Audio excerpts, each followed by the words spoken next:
The broadcast came in on every frequency the Veth used, which meant it came in on every frequency humanity had learned to monitor in the 3 years since first contact. Commander Mara Solis was in the middle of a protein bar and a star chart when the override lit her console the color of old rust. She set the bar down. She did not reach for it again. The image resolved slowly, as if the Veth were deliberately letting her watch it assemble itself piece by piece. First the throne, a construction of black mineral that caught light like a wound. Then the chamber around it, vast enough to swallow a destroyer, lit from below by something that pulsed in long, slow rhythms. Then the queen. Mara had seen the intelligence photographs. Everyone in the Unified Defense Corps had been briefed, and rebriefed and briefed again, because the brass understood that the mind has a way of domesticating things it sees in photographs, reducing them to something comfortable, something catalogued. The briefings were meant to prevent that. They mostly hadn't worked. But briefings were flat things. Photographs were flat things. What filled her screen now was anything but. Kethvoreth, first among the Veth, ruler of 11 consumed star systems, was 8 feet of adaptive chitin and bioluminescent nerve cluster, draped in the processed remains of the last 2 species that had tried to negotiate with her kind. Her face, if that's what you call the forward sensory array, arranged itself into something that could only be described as amusement. Not a smile, nothing as bilateral and mammalian as that, but an arrangement of the sensory cluster that the intelligence team had spent 3 years learning to read, and had concluded, after examining 47 hours of recorded footage, meant something close to the settled confidence of a person who does not expect to be surprised. Commander Solis. The translation was flawless. The Veth had consumed enough human language tech over the past 3 years to speak every dialect humanity used, accent-free. The voice that came through the speaker was low and even, with harmonics underneath it that the standard speaker couldn't quite render, a resonance in the frequencies below what human ears were optimized for, felt more than heard. I have been watching your species for some time. Mara didn't answer. She was already pressing the silent alert on her wrist panel. 2 floors down, her signals officer would be recording. So would the fleet if they caught the override in time. You are, Kethvoreth continued, a very small people, physically fragile, cognitively limited by your reliance on sequential processing. You evolved on one wet rock in a quiet corner of a very ordinary galaxy. The bioluminescent nodes along her neck brightened with something the translation algorithm flagged as laughter, not sound, but light, a specific pattern the intelligence team had catalogued as the Veth equivalent of quiet amusement at something that doesn't quite rise to the level of threat. And yet you behave as though you are owed a conversation. As though your extinction is a subject requiring discussion, rather than simply scheduling. Outside the viewport of the command deck, Mara could see 3 of the Veth advance ships at the edge of sensor range. They had been there for 4 days. Not moving, not scanning, just present in the way that something is present when it is not concerned about being noticed. They were the color of deep space at angles and they reflected almost nothing. And Mara had been looking at them for 4 days, and she still had to consciously stop herself from losing them against the stars. She thought about the protein bar. She thought about how she'd been 17 years old when the Veth first appeared at the edge of the solar system, announcing themselves on a frequency that humanity had been broadcasting on for decades on the off chance that someone was listening. Somebody had been. She had been 23 when they took Kepler Station, 600 personnel, a facility that had taken 11 years to build, gone in 4 hours. She was 31 now, sitting in this chair, watching a creature the size of a small vehicle explain to her why her kind didn't matter. She thought, we have been here before. Not with this species, not with this exact shape of threat, but the feeling, the one where something larger and older looked down at the human arrangement of things and saw something small, that was not new. That had never been new. Humanity had been explaining itself to larger things since before it had words to explain with. She said, "You wanted to talk, Your Majesty, so talk." Kethvorath tilted her sensory array. The motion was slow and considered, the way a person shifts their weight when something has mildly surprised them. "I wanted to observe. There is a difference. I have been told by my strategists that humans respond unpredictably to direct obliteration, not because you are powerful, but because you are." A pause, while the translation algorithm strained for the right mapping. "Structurally difficult, like a growth that has learned to treat removal as a nutrient." "We call it adaptation," Mara said. "I call it an irritant." The Queen moved closer to whatever was recording her, and her face filled the screen. Close up, you could see the secondary eyes, 17 of them, arranged in a semicircle behind the primary sensory cluster, each one independently mobile, each one tracking a different point in the environment around her. They were all looking at Mara. In all 47 hours of intelligence footage, Mara had never seen all 17 secondary eyes oriented on a single target. The intelligence team had noted the behavior in 2 prior recordings, both times immediately before the Queen made a decision she considered significant. Mara noted it now and kept her face still. "Tell me, Commander, how many wars have your people survived?" The question was delivered the way you deliver a punchline. The delivery assumed a small number. It assumed Mara would fumble or recite something that would confirm her prior assessment of human smallness. Or, and this was the version the intelligence team had flagged as most likely, admit, with the embarrassment of a species that understood its own insignificance, that they hadn't really been keeping count. Mara leaned back in her chair. She was quiet for 4 full seconds. "That depends," she said, "on how you define war." 3 levels below the command deck, in the signals room, technical specialist Don Reyes was doing 3 things at once: recording the broadcast, routing it to the fleet on the quantum channel, and trying very hard not to make any sound that would carry through the ventilation shaft to his commanding officer's chair. He was failing at the 3rd thing. "She's baiting her," he whispered to Specialist Vance, who was monitoring the secondary frequency band with the focused intensity of someone who has been doing the same thing for 8 months, and has stopped finding it tedious and started finding it genuinely interesting, which is a specific mental state that requires both intelligence and a certain stubborn capacity for patience. "Obviously," Vance said without looking up. "Do you think the Queen knows?"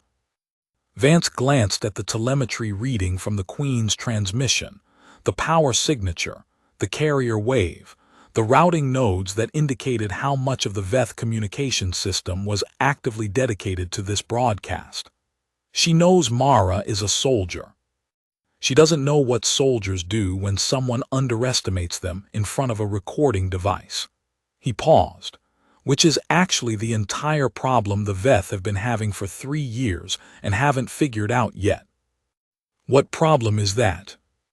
"They keep treating our military engagements as data points in a resource calculation," Vance said. "They look at the losses, they look at our response times, they look at the material cost of every engagement. They've got detailed models of our logistics, our production capacity, our strategic decision-making at the command level." He watched the frequency analyzer run its pattern recognition across the Queen's carrier wave.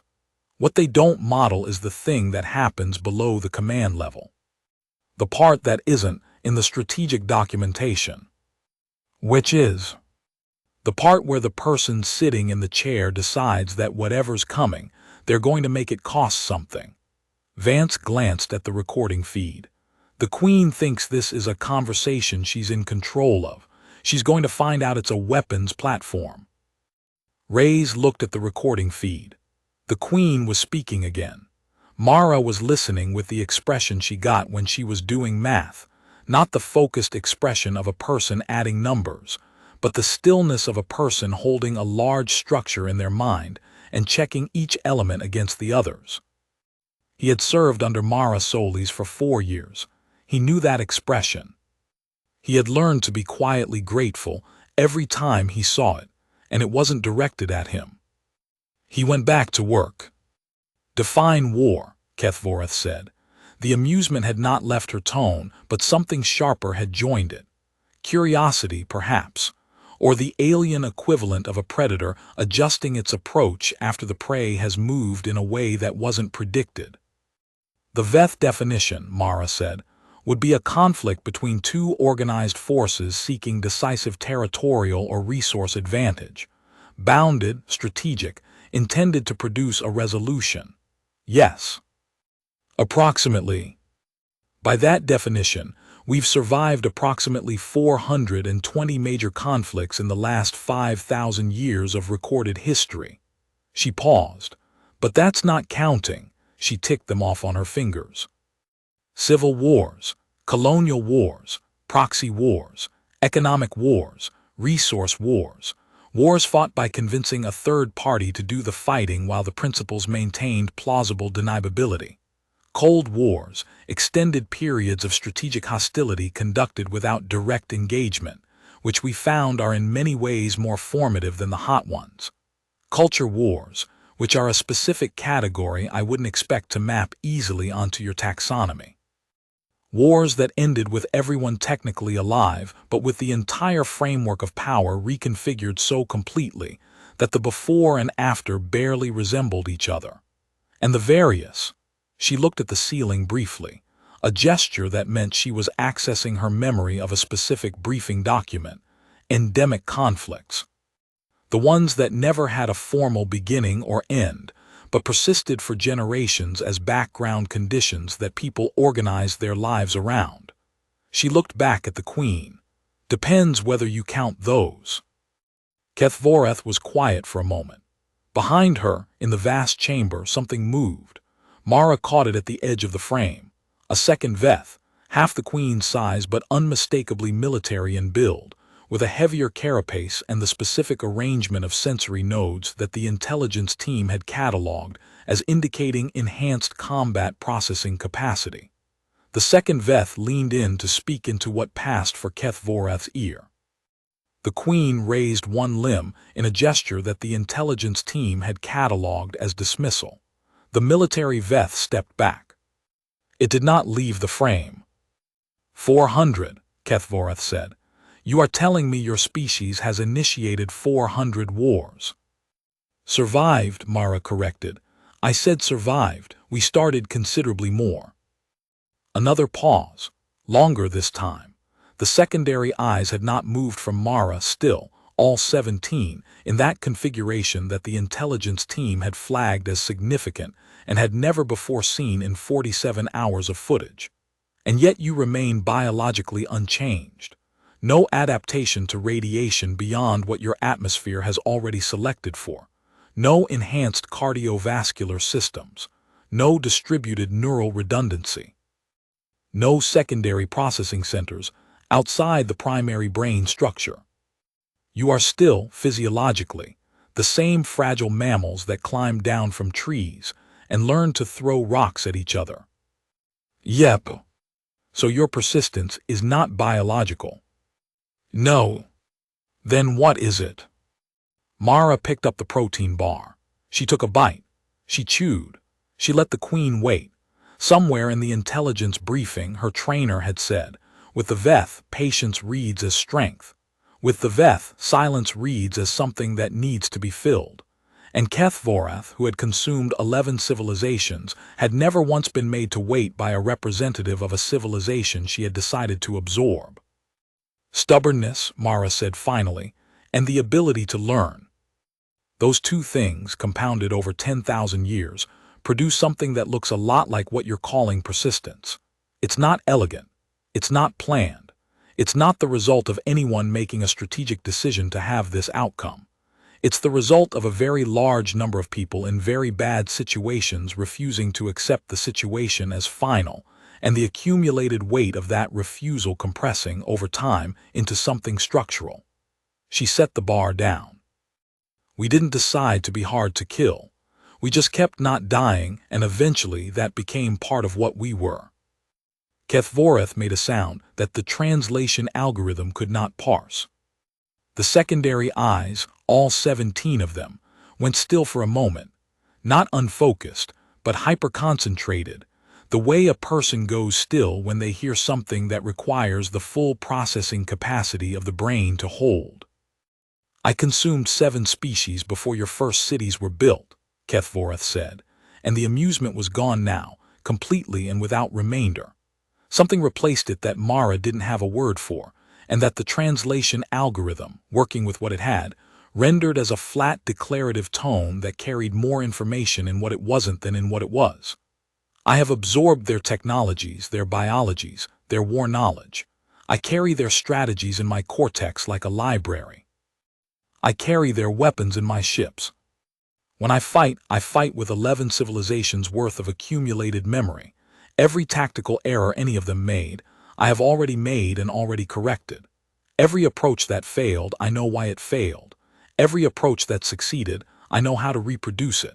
The bioluminescent nodes shifted to a pattern Mara had never seen in the briefings, something slow and deep, like the light from something buried. Your species has produced nothing I have not already consumed and improved upon. Your weapons are functional but not novel. Your ships are adequate. Your people are brave. I acknowledge that without reservation because courage in a prey species is worth acknowledging, but brave and brief are not incompatible. History is full of brave and brief. She paused. When she continued, the tone had changed again. If Mara had been asked to describe it, she would have said, almost gentle, the tone of someone delivering information they consider a kindness. I am offering you the conversation you wanted. I am offering you the exact number of hours remaining before my fleet begins the final sequence, not because you have earned it, not because I believe you can change the outcome, but because I find myself curious about something specific. What? Whether you know yet what you are, whether you understand what your 400 wars actually produced in you. The Queen's primary sensory cluster swiveled, taking in something off-screen, and then returned to Mara with a deliberateness that felt like the closing of a door. My strategists believe humans still do not understand their own nature, that you have been, throughout your history, primarily occupied with fighting each other, and that the wars you have fought outward have been brief experiments, less than a century of looking beyond your own system before we arrived. They believe you are unfinished, that your wars produced a weapon that has not yet learned what it is. Mara set the protein bar down. Your strategists, she said, are not entirely wrong. What the Queen did not know, what no one outside the UDC's classified program knew, and what had been kept classified not through the usual mechanisms of secrecy, but through the specific mechanism of nobody believing it would work, was that Mara Solis had been selected for this posting 13 months ago for a reason that was buried on page 46 of her psychological assessment. The assessment had been conducted by the Joint Evaluation Board following her command of the Proxima Incursion Defense, a 17-day engagement during which 3 Veth cruisers had attempted to establish a permanent insertion point in the inner system, and had instead been led on a specific sequence of responses that consumed 30% more materiel than they had allocated, destroyed 2 of the 3 cruisers through cascade failures the Veth had not modeled, and caused the 3rd to withdraw on a heading that inadvertently gave the UDC's detrained scouts a detailed map of their withdrawal corridor. The board had asked Mara to explain her decision-making process. She had explained it. The board had read the explanation. One member of the board had written in the margin of her copy, "I don't think this is replicable." Another had written, "I don't think it's supposed to be." What the assessment described, buried under 17 pages of standard evaluation language, was a cognitive trait that the evaluating psychologist had struggled to name and had eventually called pattern dissolution. The ability to model an adversary's cognitive framework, identify the assumptions it was built on, and introduce information that the adversary's own architecture would process in ways that undermine those assumptions. In simpler terms, the ability to make someone's certainty eat itself using the structure of that certainty as fuel. It was not a superpower. It required understanding the adversary's thinking better than the adversary understood it themselves, which required patience and attention, and a willingness to spend a great deal of time reading briefing documents that most commanders skimmed. But Mara Solis had never been a skimmer.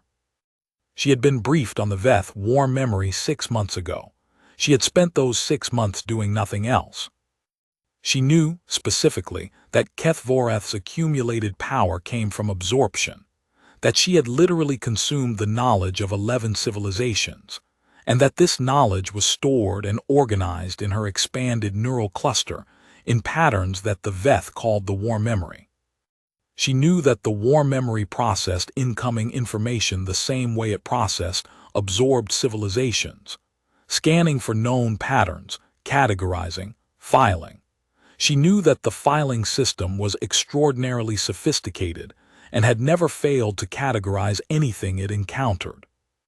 She knew something else, something the briefing team had flagged as a curiosity rather than an operational asset, because no one had seen a way to use it. The war memory had never encountered a civilization that had survived what humans had survived, because every civilization the Veth had consumed had been, at the point of contact, mature, stable, at or near its technological and social apex, cultures that had spent centuries in relative internal peace before the Veth arrived. The youngest civilization in the war memory was the Thar, consumed 300 years ago, at which point they had been at internal peace for 800 years. The oldest, the Velharath, consumed 6,000 years before that, a species the Veth themselves had still been at war with internally when they first encountered the Velharath, and subsequently unified their factions through that conquest. 11 civilizations, all mature, all stable, all consumed and organized into clean, comprehensible strata of knowledge. None of them had ever had anything like the past 10,000 years of human history. Where the Thar had spent 800 years in peace before the Veth arrived, humanity had not had an uninterrupted century of peace in recorded history.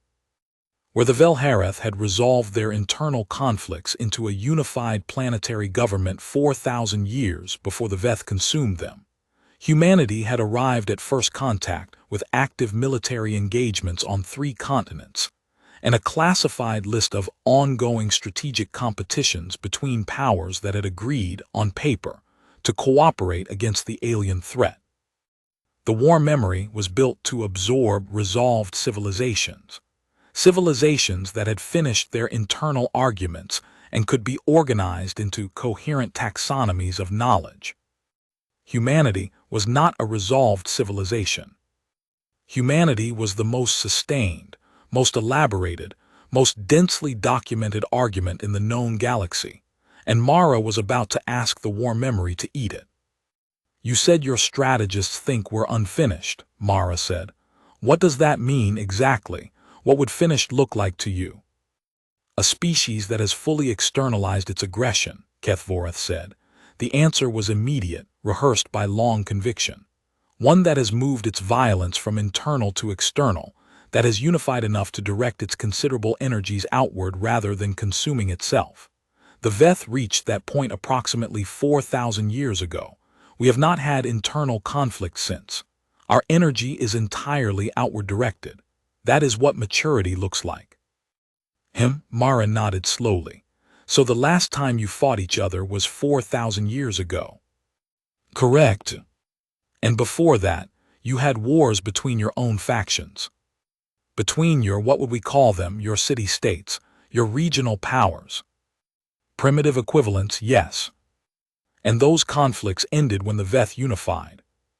When the dominant faction achieved complete strategic supremacy over all competing internal factions, and those factions submitted or were absorbed into the dominant structure.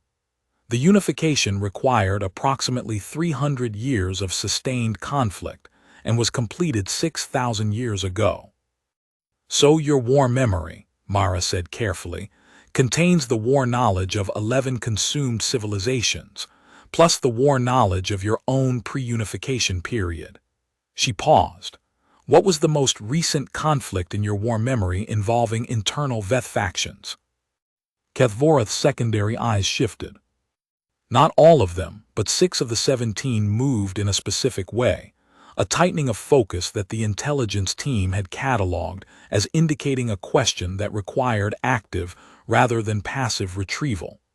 The final resolution of the dissenting faction occurred 6,200 years ago, the last recorded engagement. 6,000 years ago, Mara said, and the most recent absorbed civilization, the Thar. When had they last fought a major internal war before you arrived? A longer pause, 5 more secondary eyes shifted. The Thar were a mature culture at the time of absorption.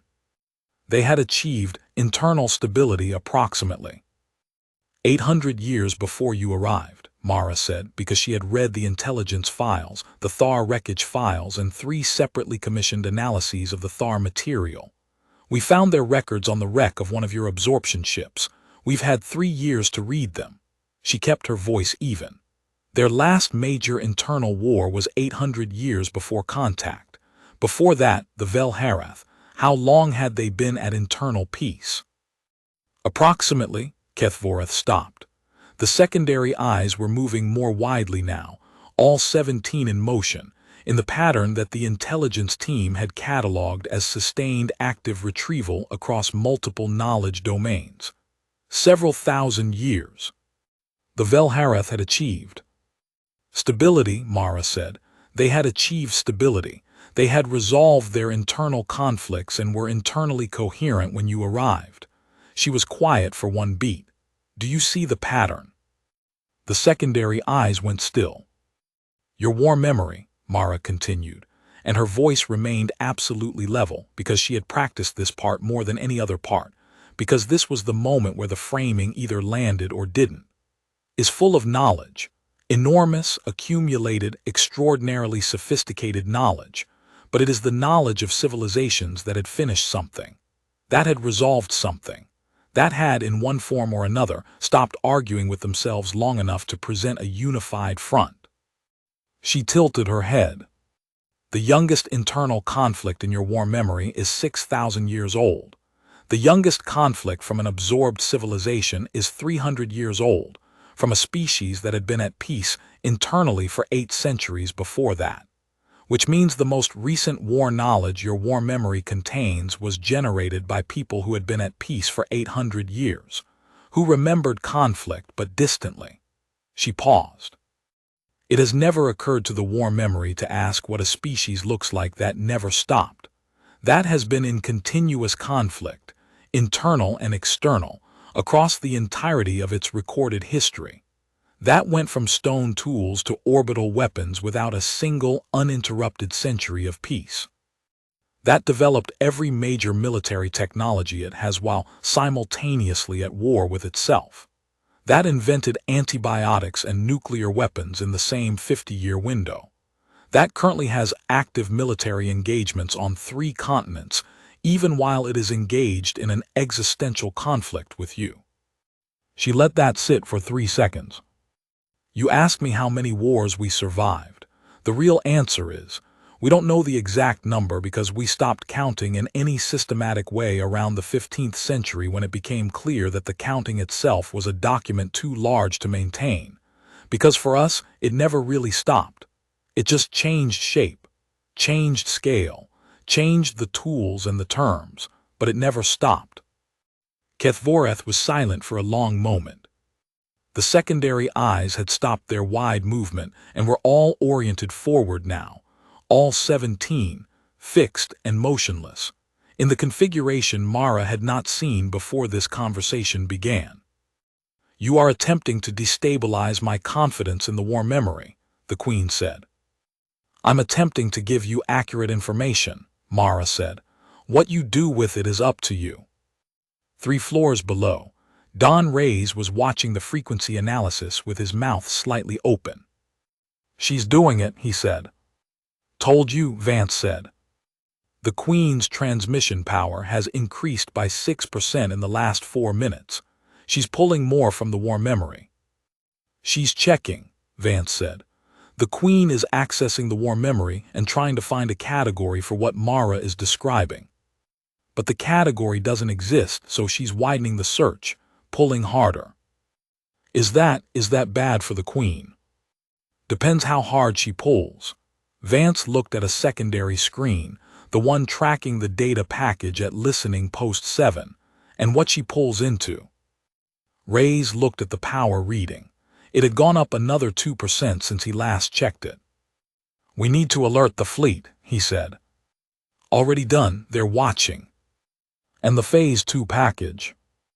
Vance checked the secondary screen, standing by, ready on Mara's signal. Reyes looked at the frequency reading. It was still climbing, slowly, steadily, in the pattern of a system expanding its search parameters incrementally. He looked at the recording of Mara's face on the screen above his console. Calm, still. The face of someone who has done the math and is now holding the equations while waiting for the universe to confirm them. How long has she been planning this? He asked. 6 months, Vance said, minimum. And the Queen has no idea. The Queen has never encountered a species that treated the opening diplomatic contact as a delivery mechanism. Vance was quiet for a moment, watching the frequency reading. She's going to find out what that feels like. Private Hank Brower had been stationed at listening post 7 for 8 months, and the thing he had learned about the Veth, the thing that had required 8 months of daily observation to learn, because it ran counter to every strategic assumption that anyone above his pay grade had brought into the conflict, was that they had a blind spot. Not a blind spot in the visual sense, although the Veth sensory architecture did have gaps that human surveillance had exploited early. A cognitive blind spot, something deeper. They had absorbed 11 civilizations. They had consumed every technique and technology those civilizations produced. They had built a model of the galaxy, of what civilizations were, what they did, how they thought, how they defended themselves, based on 11 data points. And because those 11 data points were all mature civilizations, the model was extraordinarily detailed and extraordinarily consistent. And it did not account for what was in the hollow core of the rock he was sitting in. Post 7 was not disguised as a rock. It was a rock, an actual asteroid, 3.7 meters at its widest, with a hollow core carved by a drill team 9 months ago and a 3-person crew, and a thermal transmitter that ran off the temperature gradient between the sunward and shadow sides. The transmitter emitted nothing that didn't look, to every scanner the Veth had deployed, like the thermal signature of a rock. The Veth scanners were sophisticated instruments calibrated to detect power signatures, the artificial energy outputs of constructed devices. The thermal transmitter had no artificial energy output. It ran on a temperature gradient that existed naturally. It was invisible not because it was shielded, but because it was made of the same stuff as everything around it and therefore read, to every Veth instrument, as part of the background. Humans had been hiding things from each other for 10,000 years. Hiding a transmitter inside a rock from a species that had never had to watch for it was not, by comparison, a particularly difficult problem. The transmitter had been invisible for 8 months. It would need to be visible for approximately 45 seconds. Brower looked at the countdown on his wrist panel. He looked at the data package loaded into the transmitter. 3 terabytes of compressed human military history, formatted with enormous care by a team of 14 specialists including Dr. Yevgenia Cho, who had spent the better part of 2 years analyzing Veth absorption protocols, until she understood not just what they looked like, but what they felt like to the system on the receiving end. Formatted to be indistinguishable from the data signature of an absorbed civilization knowledge transfer, not hacked, not forced, not presented as a hostile intrusion, formatted to feel like something the war memory had been waiting for, like power coming in. The Queen's war memory would feel it the way it felt every absorbed civilization, as incoming knowledge, as an offering, as food. It would open for it. It was already opening. The frequency analysis said the Queen had been pulling harder and harder from the war memory for the past 20 minutes, as Mara walked her through the gaps in its architecture. And the more she pulled, the wider the access points became, and the wider they became, the less selective the intake. Brouwer looked at the countdown.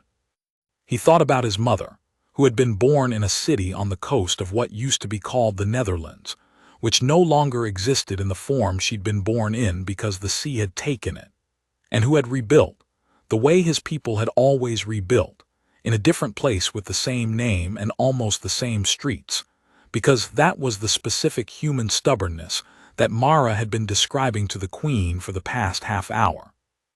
He thought about Sergeant Quell, who had stayed behind at Kepler Station with a damaged drive assembly and a very clear understanding of what staying behind meant, so that the 17 people with her could reach the escape pods in the 9 minutes before the station went dark. He thought about the thing that connected his mother's city and Sergeant Quell's decision, and every war and every rebuilding, and every moment of the specific human quality that no one had a clean word for, the thing that was somewhere between stubbornness and love, and the refusal to let the account close while there was still anything left in it. The countdown hit 0. He pressed the transmit key. Kethvorath felt it before she understood it.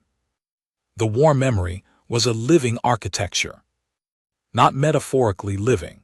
The Veth had long since moved past the distinction between biological and constructed cognition, and the war memory was both simultaneously. A grown structure, a cultivated structure, a thing that had expanded incrementally with each absorbed civilization, until it occupied a significant portion of the neural mass that Kethvorath had been born with, and a vastly larger portion of the expanded mass she had grown since. It processed continuously. It was always in some corner of itself, sorting and cross-referencing and drawing connections between the 11 civilizations it held.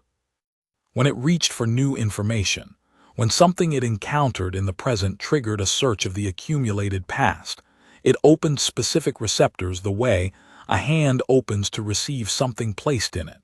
The opening was automatic. The receptors had evolved to recognize the specific signature of knowledge ready for absorption. The signal from listening post 7 was formatted perfectly. It had the power curve, the carrier frequency modulation, the data structure headers that the war memory recognized as an incoming knowledge transfer.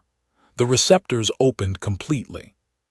3 terabytes of compressed human military history entered the war memory in approximately 9 seconds. For 3 of those seconds, the war memory did not understand what it was receiving. The data was recognizable in format but not in content. The system searched for categories.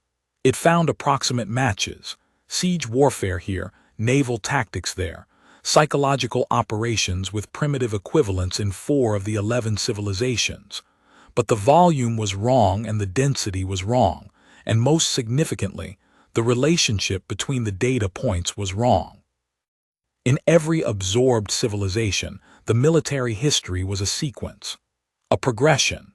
Early conflicts led to learned lessons, which were applied, which produced better outcomes, which stabilized the strategic environment, which led to longer periods between conflicts, which eventually produced the stability that the civilization had reached at the time of absorption.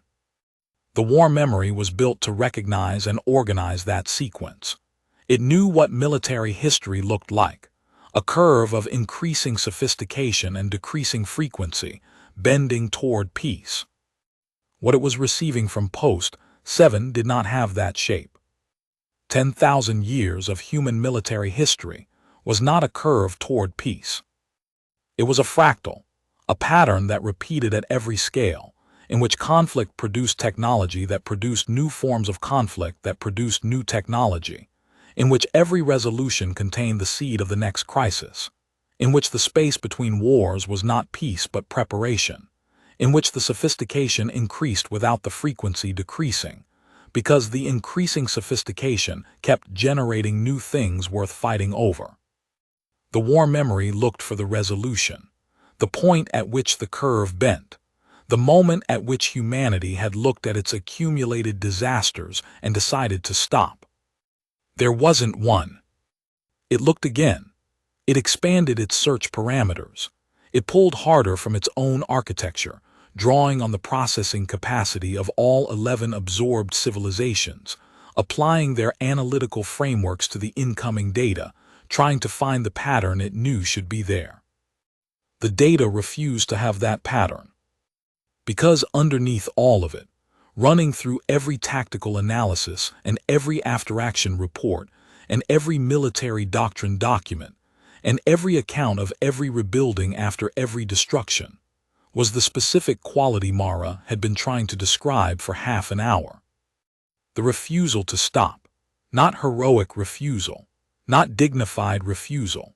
The refusal of something that had metabolized failure into operational procedure and built its entire cognitive architecture around the assumption that the next disaster was always coming, and the only sensible response was to be ready and also to build something beautiful while you waited, because the waiting was also life. The war memory tried to organize this. The war memory had never tried to organize something that did not want to be organized. On Mara's screen, Kethvoreth's bioluminescent nodes went dark. All of them at once. For 4 seconds. Then they came back, but wrong. The pattern was fractured, stuttering, nodes activating out of sequence in configurations the intelligence team had never cataloged because they had never occurred. The Queen's primary sensory array swung wide, tracking something that wasn't there, and came back and swung again. "Your Majesty," Mara said. Kethvoreth's secondary eyes had stopped moving. All 17, fixed forward, pointed at nothing in particular, unmoving in a way that was not stillness but suspension. The way a machine suspends when its processing load exceeds its available capacity, and it has not yet failed and has not yet recovered and exists in the narrow space between the two. "What?" Kethvoreth said, and the translation came through flat and strange, stripped of the layered harmonics that the Veth used for emotional content. "Did you just—" "I gave you accurate information," Mara said. "You said you were curious about our nature. I showed you." Another flicker of the bioluminescent nodes. A pattern that appeared in no intelligence file. A pattern the intelligence team would spend 6 weeks analyzing afterward and would describe, in their final report, as consistent with the neurological signature of attempting to process internally contradictory information at high volume. "The data," Kethvoreth said, and then stopped. 10,000 years, Mara said. "Every major conflict, every doctrine, every rebuilding. Formatted to your absorption protocol so the war memory would recognize it as a knowledge transfer, which it is." She kept her hands still on the console. "Just a different kind than you're used to." The secondary eyes began to move again. Slowly, then with increasing agitation, scanning the room around the Queen as if looking for an anchor point, a reference, something stable in the environment to orient against.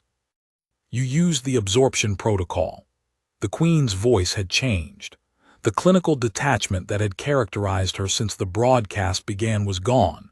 Something underneath it was showing now, something that the translation algorithm, working at the edge of its capacity, flagged simply as distress. "You reverse-engineered. We found 3 of your consumption ships in the debris field at Kepler Station," Mara said. "We had 3 years. We're good at reverse-engineering things. We've had a lot of practice." A long silence. On Mara's console, the power reading from the Queen's transmission was doing something the signals team had never seen, spiking and dropping,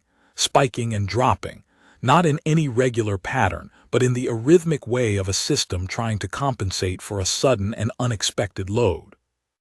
"My war memory," Kethvoreth said finally, "is attempting to process." I know, Mara said. It's a lot to take in. You cannot, the volume, the contradictions alone. There are thousands of incompatible tactical frameworks. Yes, Mara said. That's what 10,000 years of people killing each other and rebuilding and learning and changing the terms looks like when you compress it into 9 seconds. She kept her voice level. She kept her face still. The war memory is built to absorb civilizations that had resolved their contradictions. Ours haven't resolved. We're still mid-argument. We've been mid-argument for the entire span of our recorded history, and we keep building new weapons in the middle of the argument, and those weapons keep changing the terms of the argument, and the whole thing is alive and unfinished and— Stop, Kethvorath said. Mara stopped. The queen was very still. The bioluminescent nodes were running something slow, widely spaced pulses, like a heart trying to find a rhythm after a shock. Your strategists calculated this, the queen said finally. They modeled it, Mara said. Probability of success was not high. We ran it anyway. Because the alternative was waiting for your fleet. Mara shrugged, small, almost apologetic, the gesture she'd been saving for this moment. And we've never been very good at waiting. The queen made the sound the translation algorithm couldn't parse. She made it for a long time. When she stopped, she said, "Your species is unfinished," Mara said. "You were right about that." I was going to say something else. What? The queen was quiet. The secondary eyes were moving again, all 17, but no longer tracking different points in the room. They were all oriented on Mara, with an attention that the intelligence team had no category for. I was going to say I have never encountered anything like you, Kethvorath said. In 6,000 years, I have absorbed 11 civilizations. I have studied the remains of others. I have known in all that time everything that a civilization can be, or I believed I had. The bioluminescent nodes shifted, and the pattern they made was slow and uncertain, and nothing like the steady authority they had shown at the beginning of the broadcast. My warm memory cannot find a place for you. It keeps looking. It will not stop looking, and what it finds when it looks is not incompetence, not ignorance, not the primitive thrashing of a species that hasn't yet learned to be stable. She paused. It finds something I don't have a word for. Something that was produced by your specific history and only your specific history, and that exists nowhere in the 11 civilizations I carry. What does it feel like? Mara asked. Like holding a question, Kethvorath said, that I did not know I should have been asking. The fleet held position for 62 hours. Then it held for another 30. The formal meeting request came on the 48th hour of the second hold. A transmission on a standard diplomatic channel, stripped of the override protocols and the broadcast formatting, direct and spare in the way that something is direct and spare when the entity sending it is conserving processing capacity for other purposes. Don Reyes read it 4 times. Vance read it over his shoulder. At the end of the request, after the protocols and the proposed location, and the list of acceptable atmospheric conditions for the meeting space, was a line that neither of them was immediately willing to believe was really there. We acknowledge that our current assessment of the target species may be incomplete. We are requesting additional data. Additional data, Vance said. That's what it says, Reyes confirmed. Vance was quiet for a long moment. The Veth have never requested information from a target species, not in 3 years of documented engagement, not in any record we recovered from the Thar wreckage. He looked at the transmission again. They absorb, they don't ask. Asking implies uncertainty, and the Veth war memory is not built for uncertainty. Until now. Until now. Vance looked at the frequency reading. The Queen's transmission power had stabilized finally, but at a different baseline than it had been before the broadcast, higher and running a different pattern. The pattern of a system with a sustained background task. The war memory is still processing, he said. I think it's going to be processing for a while. How long? Vance considered. 10,000 years of unresolved human conflict, force-fed to a system built to organize resolved civilizations. He shook his head slowly. I honestly don't know. A long time. Reyes looked at the transmission on his screen. Then he looked at the space on the recording feed where Mara's face had been for the past 2 hours. She'd signed off now, gone to talk to the general, but the stillness of the empty chair felt like the aftermath of something significant. She did it, he said. She did it, Vance agreed. Neither of them said anything else. There wasn't anything else that needed to be said. The formal meeting took place 6 weeks later on a decommissioned transfer station at the edge of the heliosphere. Neutral space, in the technical sense that neither party had a strong formal claim to it. Both parties were armed, which was a different kind of neutrality, the kind that requires active maintenance. Mara went with a team of 7, including Dr. Yevgenia Cho, who had spent 2 years studying Veth absorption protocols, and who had, in month 5 of Mara's 6-month preparation period, been the one to figure out the data formatting that made the transfer possible. Cho had cried when she figured it out.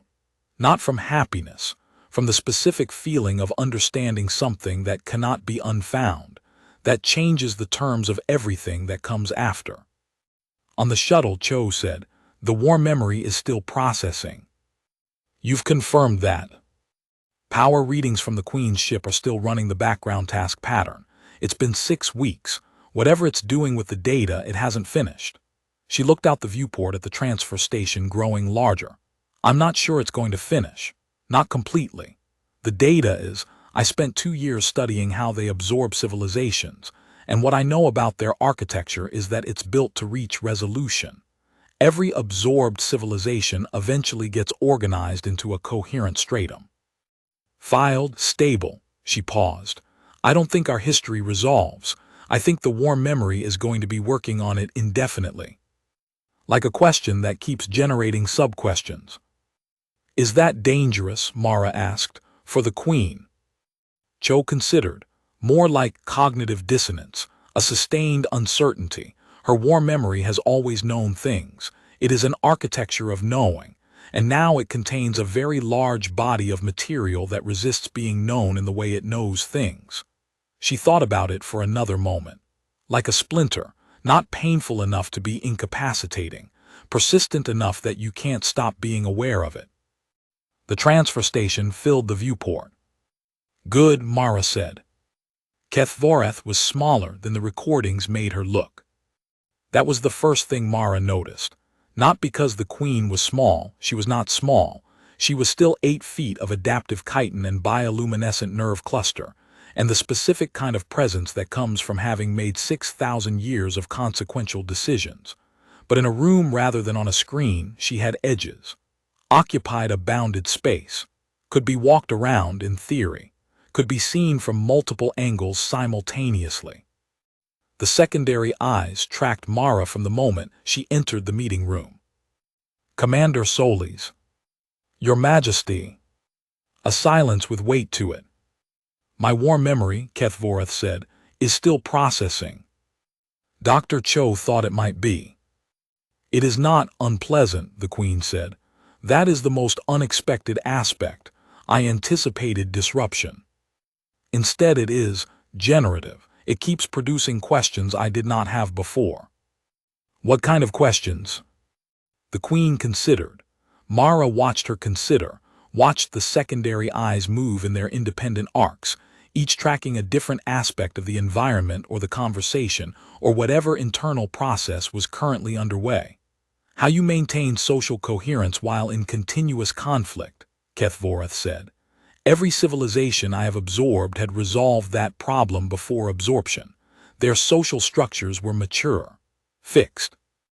Yours have never been fixed, not in the way I understand fixity, and yet you maintain something, some continuity, some," she paused, "ability to hold a self together across transformation."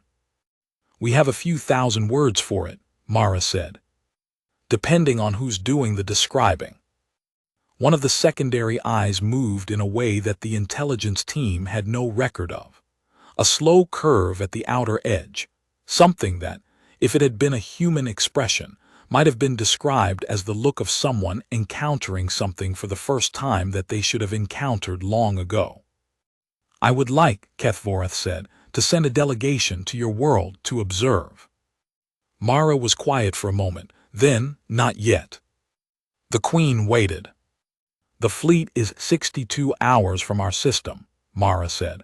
"The fleet is going to need to be somewhere else before we discuss visits." Another pause, longer. "The fleet," Kethvoreth said, "will return to staging position. Pending the completion of my War Memories assessment of the incoming data." She was quiet for a moment, "which, as you have perhaps anticipated, may require some time." "We're patient people," Mara said. That was not technically true. Humanity was famously impatient, but it was true in the sense that mattered, in the sense that humans had spent 10,000 years finding ways to outlast things that were trying to finish them, and had gotten very good at finding one more hour, one more resource, one more angle that hadn't been tried. The fleet withdrew. The Queen went back to her throne room, and the War Memory went back to its sustained, unresolvable work, and somewhere in the hollow core of an asteroid at the edge of the heliosphere, Private Hank Brower began the 2-hour crawl to the extraction point, and above the surface of a planet that no species had yet finished destroying, the cities that were always mid-rebuilding continued mid-rebuilding. Still arguing. Still here. The account was not closed. It never had been. It never would be. General Harkett called the debrief 2 hours after Kethvoreth's transmission ended. He was not a man given to visible emotion. Mara had served under him for 3 years, since the first year of the conflict, and she had seen him angry twice, once when the Veth took the Ganymede relay without warning, and once when the Budget Committee voted to reduce the Deep Range Scout program by 30%. Both times the anger had been cold and specific, and expressed in tone rather than volume. He did not look angry now. He looked like a man who has run a very long calculation and arrived at an unexpected result, and has not yet decided how to categorize it. "Summary," he said. "We've got 62 hours before the fleet arrives," Mara said. "And Kethvoreth has told them to stop." "How confident are we in that?" "The signals team is analyzing the secondary broadcast she sent to her fleet immediately after the main transmission. Vance says the command authentication matches her prior transmissions." The fleet stopped. Harkett looked at his display. "Why?" "The War Memory is destabilized," Mara said. "Not permanently, not catastrophically, but she fed it 3 terabytes of material it can't categorize, and it's running a sustained processing loop trying. While it's doing that, she can't make a clean strategic assessment. She's a sufficiently rational actor that she won't proceed with an operation she can't fully assess." "For how long?" "Dr. Cho estimates the War Memory will need weeks minimum to make any meaningful progress on integrating the data. Months, more realistically. And even then, the data may not resolve in a way that produces a clean assessment. Human military history doesn't resolve into clean assessments. That's rather the point." Harkett was quiet for a long moment.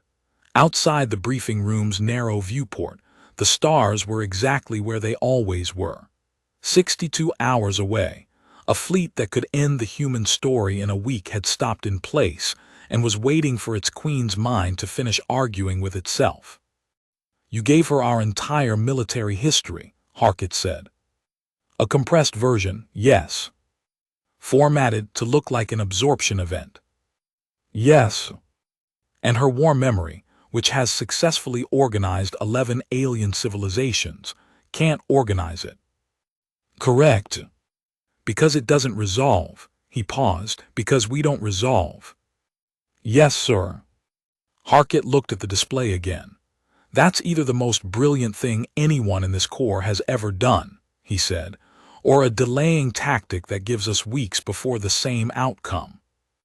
Those aren't mutually exclusive, Mara said. He almost smiled. Almost. No, they're not. He looked at the meeting request from Keth Voreth, which his assistant had flagged and placed at the top of his display. She wants to learn more about us. Yes. That's unprecedented. Yes. What does she want to know? Mara considered how to answer.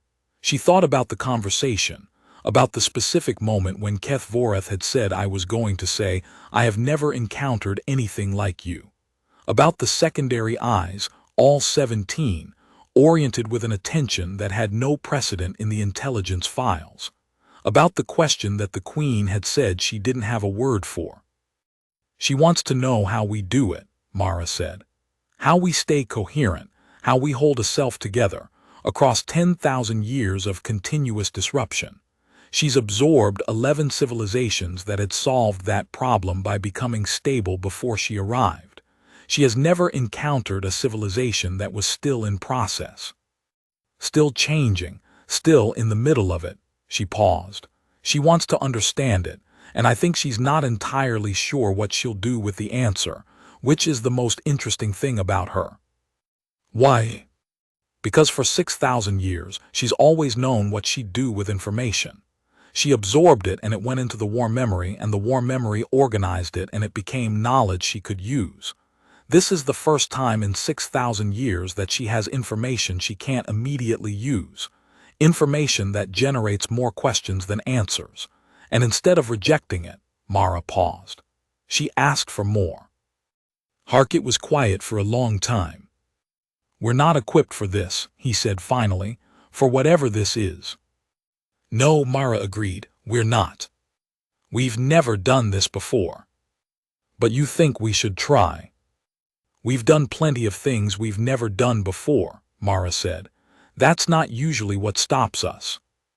Harkett looked at the meeting request. He looked at Mara. He looked at the viewport and the stars and the 62 hours of space between their position and the thing that had been coming for them. Set up the meeting, he said.